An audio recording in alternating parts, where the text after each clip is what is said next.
Come here, bud.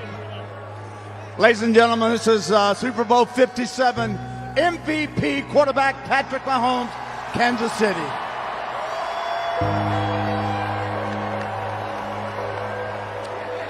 This is kind of the way you play football. You go out at the half. We're all sitting up there at Fox going, oh, my God, he re-injured the ankle. But you knew you'd be able to play second half, right? Yeah, I told y'all this week there's nothing that's going to keep me off that football field. And I just want to shout out my teammates, man. We challenged each other. It took everybody to win this football game. So shout out my teammates, baby. We're Super Bowl champs, baby. Let's go.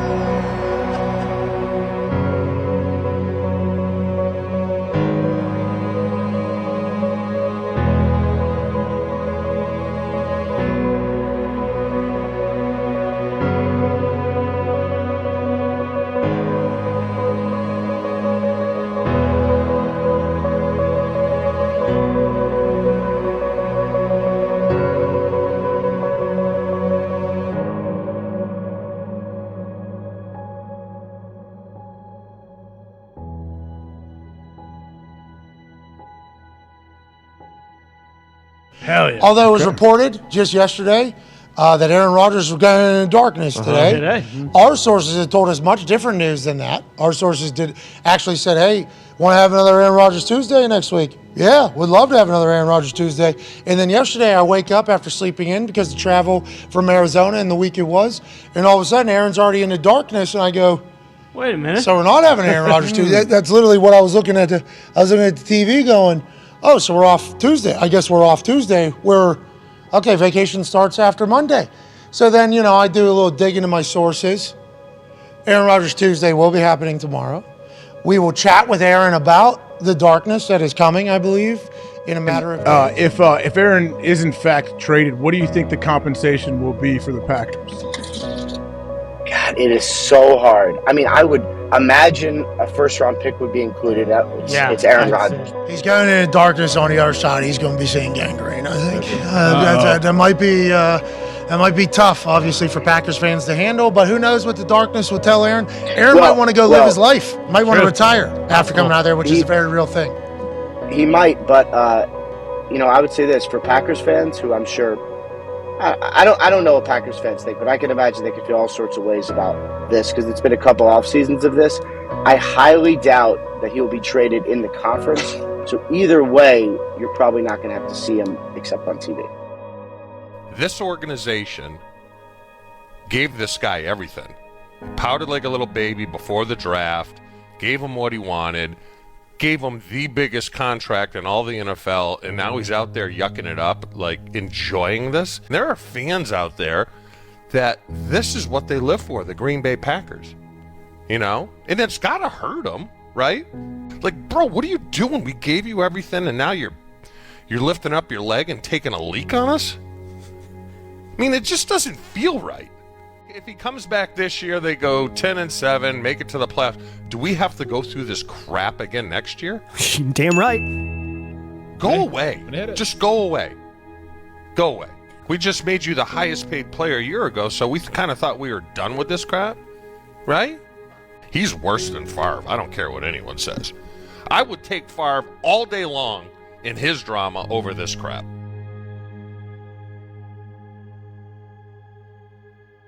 Hey, I got to say something to my man Chris Berman, man. This is the GOAT right here. Oh, stop. Yes, sir. Stop. Yes, sir. Congratulations. Are you Gumby? Because you get hurt, you come back better. Congratulations. I appreciate y'all. I appreciate you. At the end of the second quarter, the limp was not the ankle. What was it? Yeah, it was the ankle, but when you have those high ankle sprains, you always re-aggravate them. And I told y'all at the beginning of the week, there's nothing that's going to keep me off that football field. And so I was able to battle through, but I mean, I shout out to my teammates, man. My offensive line stepped up against one of the greatest defensive lines, it seems like, of all time. So I challenged them. They knew I was limping a little bit, and they gave me enough time to make throws. And then early on in the third quarter, you had a scramble. There was a key play, an important play, and it probably told you we're good to go, right? Oh, yeah. I mean, I was going to push it. I challenged those guys in the locker room.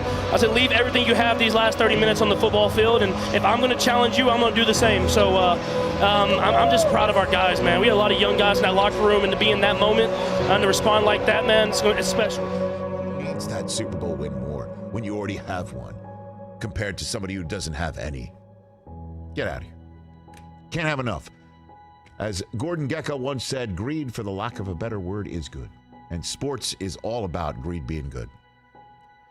And Patrick Mahomes, with this Super Bowl win, now enters very rarefied air.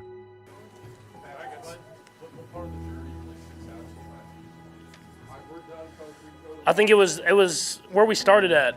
We started in Texas in the offseason.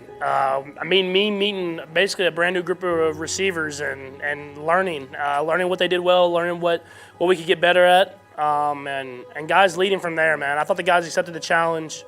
It was a crazy year, but we ended up on top, man. You can't ask for any more from those guys. As much as there's conversation around the importance of me being here and how much that means to the young guys. The most important thing for the young guys right now is to learn the offense. And like I've said many times, there's two offenses. There's the offense on paper, then there's the offense that gets run on the field. So they need to learn the offense on paper first, and once they get that down, then we'll have plenty of time in training camp to get the other offense down. I think it's always important for quarterbacks, no matter whether it's a receiver, tight end, running back, whoever they're throwing to, you got to learn how guys move, and it allows you can kind of read body language when a guy may or may not be breaking. So there's a lot that goes into it, and that's not something that happens overnight. That's definitely a process, and it takes time for that to develop. Is there anything that before training camp, other than training camp, that you can do to accelerate your chemistry with those rookie guys, or is training camp going to be enough for that? I think a lot of times those are just story fillers for slow times in the off season. But we got, my closest buddy on the team with those guys every single day, Randall Cobb, and he's been here the entire time just about. So he's passing along everything they need to know about playing with me, and expectations and signals and unspoken communication and nonverbal stuff. And they just got to feel me once, we get back for training camp and it gets real. There'll be expectations for them, but reasonable expectations. You got Aaron Rodgers saying, I don't need to be there, and you got the head coach saying he needs to be here. Right. Because look at it this way. Even if his take is right, and Matt LaFleur disagrees with him, even if his take is right, does it hurt? Is it counterproductive to have the starting quarterback there? Even if it does nothing, and it surely wouldn't mean nothing to Christian Watson to be able to work with Aaron Rodgers and just kind of get past that initial, holy shit, I'm working with Aaron Rodgers. Yeah, right. Right? You get past that and work through that, and it all starts to settle down. Of course there's value in it.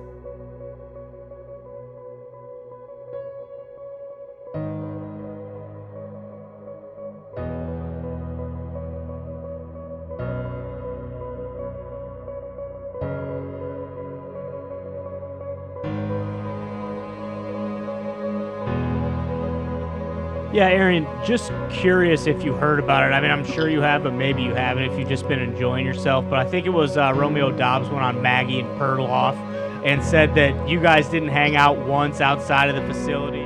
Well, it's the same tired voices, I think, for the most part. It's people that either aren't playing or, weren't anywhere near my level, still trying to have a name on TV, or people that enjoy trying to run with a narrative that makes me look bad.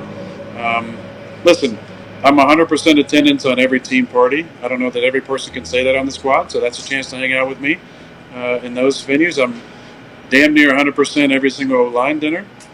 We do some dinners on the road. So I feel like I spend a lot of time with my teammates, and I love that time. The things that I'm thinking about and doing and spending my time doing are a little probably different than a 21 and 22-year-old. After the day is done, I'm not going home playing video games, all night and on Twitch and all these different things that young kids do, which is awesome. I have no problem with that. Hey, you spend your time wherever you want to spend it, but I'm just not maybe having the same interests. So I love Rome's. I enjoy playing with Rome's. I enjoyed our conversation in the room. I enjoyed seeing his personality come out. But there's two types of leaders, and there's leaders that want to be liked first and foremost, and respected second. And there's leaders that want to be respected first and foremost and liked second. And I think one type of leadership makes you make decisions that are based solely in never wanting to be the bad guy. And I've just never really resonated with that type of leadership.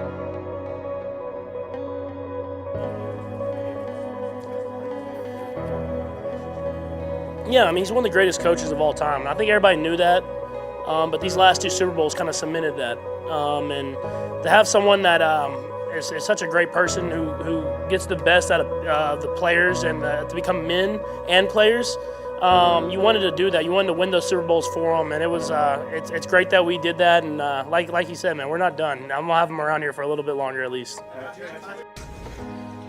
Well, we were terrible on offense, so I don't think it made a difference for the offense, but that's what it was. It was as bad as we played on offense with that many yards in a long time. Why do you think that was? You watched the game. So did you. Yeah, I played it. We need to find ways to get our playmakers in position to get some more opportunities. You know, a game like today, I mean, Devontae is a tough cover for anybody, but he should have 20 targets today. Really couldn't stop him. So we got to find ways to get him involved and Jimmy as well. Well, how is that done? How do you do that? Is that by play selection? Is that by reads? How does that happen? It's by the plan. Find ways to get him in number 1 spots. Winston Moss, a former great player, played for over a decade in the NFL and was the associate head coach of the Green Bay Packers a couple of weeks ago. Mike McCarthy is out. You put a tweet out, Winston, a couple of days ago. I thought it was totally inoffensive. Didn't bother me. Thought it was a stand-up guy. I think most of your tweets are always kind of positive, and you're kind of a positive guy. You were let go about an hour and a half after this.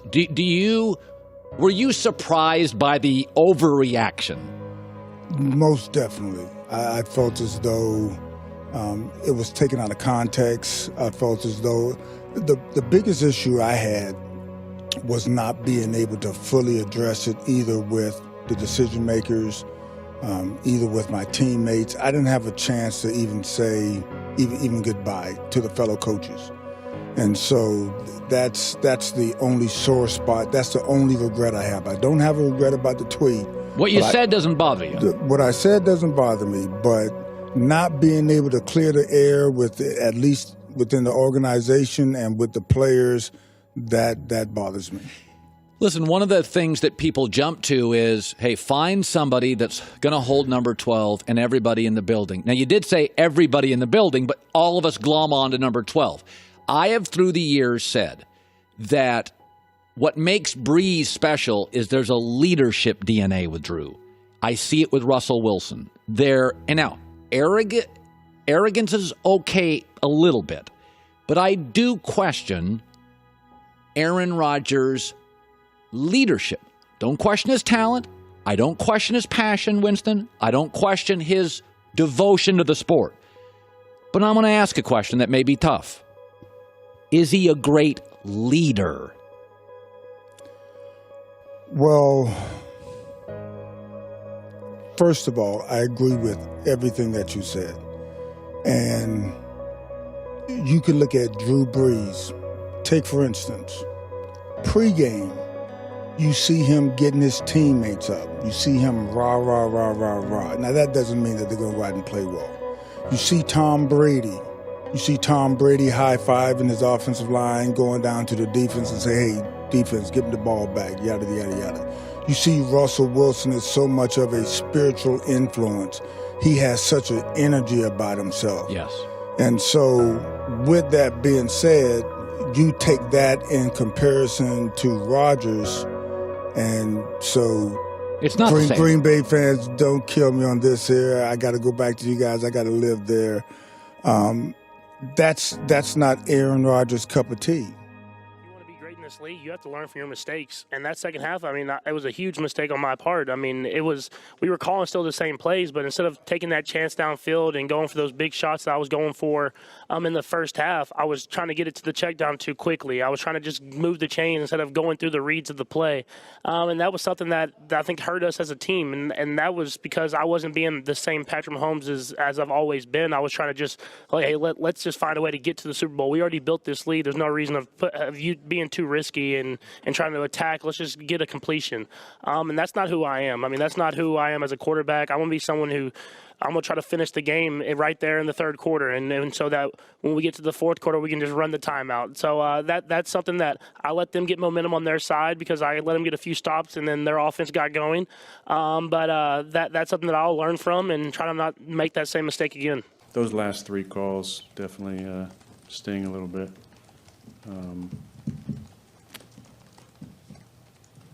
But still got to execute. Why do you think the offense never got going? I realize there's some new people, but I mean, you had your line for the bulk of the season, your backs were healthy, receivers were mostly intact. There's a lot of things I could say, but I don't feel like saying them right here, right now. I asked Aaron about the interception last night, and at the end of his answer, he said, those last 3 calls definitely sting a little bit, but still got to execute. Does that mean he was unhappy with those calls? And I would say, yeah, if that's what he said, then okay. I would say that he probably didn't like the play call. What are the Chiefs going to do without Tyreek Hill? The sky's falling, among some folks, right, in Chiefs Nation. Why shouldn't people panic now that he's not here? I think you have to look at the history of Coach Ried better than anything. I mean, not me, not Travis, anyone that's been here during these great years in the Chiefs. But if you look at Coach Ried, I mean, he's done it with a lot of different receiving groups, a lot of different teams where he's won football games. And I think he has a way of amplifying and really emphasizing guys' strengths. So no matter who you are on the team, he's going to make sure he's going to put you in the best position to go out there and make a great play. And I think when you have a coach like that as a leader of the team, and then you have the coaches that we have under him, and then the players that we have guys that have made plays in other spots, and I think Coach Ried will put us in the right position to win football games, and now it's about us going out there and executing it. What is it about installing like a motion offense that you're like, God damn, this is kind of a pain in the ass? Because to me, it's just like you go out there and you do what Coach says. Yeah, I mean, if he's smart and he knows what he's talking about, then yeah, you do what he says. Mm-hmm. He's one of the smartest in the game, but that implies that you've maybe played for some coaches that weren't smart. No, that's not what I'm saying. I'm saying if the scheme is smart and makes sense, then yeah, you do it. Sometimes in this scheme, and I tell Matt all the time, this scheme has flaws. I think this scheme is way different. I grew up in the West Coast offense. West Coast offense, I think, is the most beautiful offense ever created. When you have so much motion, it's hard to get tempo going. You know, it's because you always got to make sure you're set, and you got a motion, maybe a double motion, maybe this thing, maybe this adjustment off of it. I just like sometimes, and I tell him the same thing. I'm not telling you guys anything I wouldn't tell him. I got after him today because every freaking play there's goddamn motion. I'm like, can we run one play without a motion and pass so we can get some tempo going? You know, he's a tough guy, and I told him this the other night. You know, just that's what, you know, I said, I'm just really happy for you. And, you know, that's what champions are made of at the end of the day. You got to go out there and you got to do what he did, or else, you know what, then make it this far and do what? Just let some other team know. You push to the limit and you go, look, this is what I'm here for. This is what's inspiring about sports. It's not how do I feel great all the time. Everyone talks about Michael Jordan when he was sick, and the you know, you watch other people come out and be injured. You know, that's what we respect about sports. Not that we're trying to be, you know, put our lives on the line, which obviously is very scary, but you want to inspire people to dig really deep within themselves, not just physically, not just emotionally, not just mentally. What are you made of? I wanted to be in Green Bay. You're a Pro Bowler. It was I didn't want to leave. But our first game of the season, we're playing San Francisco, the 49ers in Lambeau. And it's a timeout. Carlos Rogers, corner, comes up to me. He's playing with the 49ers. He's like, man, what's going on, man? Why aren't they getting you the ball? Why they got you running these little simple routes? And I'm like, I don't know, man. You know how I go. When you contract year, you don't know what's going on. Aaron is right here. He's kind of listening to the conversation. He says, you guys should get him after this year. You guys should try to get him. I look like, what? Like, this is the first game of the season.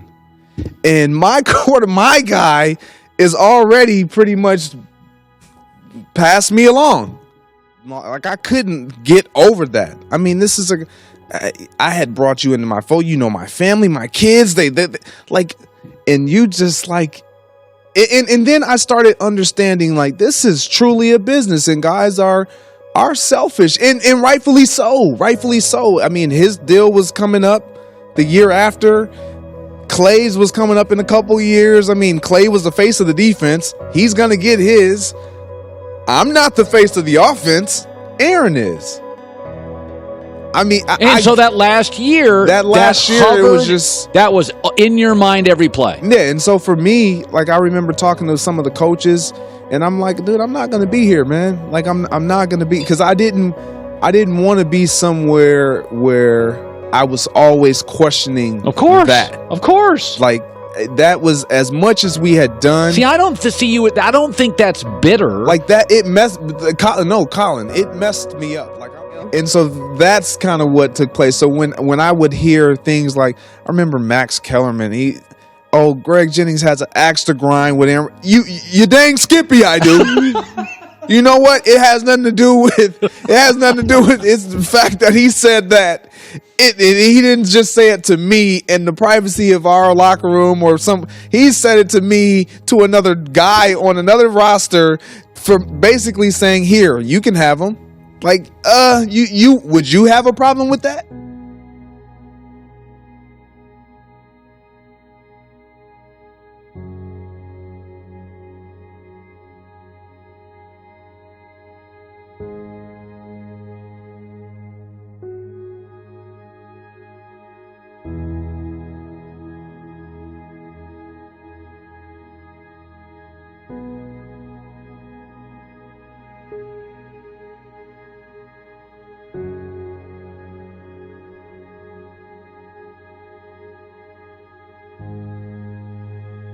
What's your outlook on Aaron Rodgers and where he fits on this offense? Because last year he was pretty non-existent, and then last week he didn't get out there for an offensive snap. Yeah, he's returning for us right now. That's all I got on that. Shannon, drama in Green Bay. What do you make of Aaron Rodgers' response to that question? That's Aaron Rodgers. That's who he is. Y'all think this bad now? Let him start losing. And he finna throw everybody overboard. I wish he'd showed up for minicamp, no TAs to work with those young guys. Good point. And build a rapport with them. Yep. That's not to excuse them dropping balls. Yep. But maybe had you been in OTAs or you been to the minicamp, I understand he came to the last mandatory in June. Yep. But you build a rapport. You work with these guys, and that's what I don't get what he thinks by blasting the guys and say, he's returning for us. I don't get how he thinks that helps. But I can tell you what, boy, let this thing go south for the Packers and watch him. Y'all think he bad now? That joker, he finna throw everybody overboard and then drive the boat over the top of them. Watch him. What have I told you for your 6 years on the show about Aaron bleeping Rodgers? He is the all-time finger-pointing blame deflector, in this case, blame shifter. There is method to the madness. He keeps trying to remind everybody, I don't have Devontae anymore. I'm stuck with these kids. You know, obviously losing Devontae was a big deal, but you know, we didn't fill that void. I mean, nobody can. He's superhuman. He's phenomenal. But there was hope in certain things that was going to fill that void, and ultimately that just didn't happen. The things that we were able to do, I think, may have been taken for granted at times because we were able to create so many different things in the moment over the years, and especially over the last couple of years, because not much really changed other than his absence from the lineup. So listen, nobody's happier for Tyreek than I am. I mean, he made a lot of money and he gained a lot of yards. I mean, he had a great year. So, Pro Bowl player, All-Pro player. But on the other hand, I'm proud of our guys for the job that they've done.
there's something about when it's a rookie especially, and you're going to him for the first time and he totally blows it, and everyone knows he blows it and no one knows that more than him, right?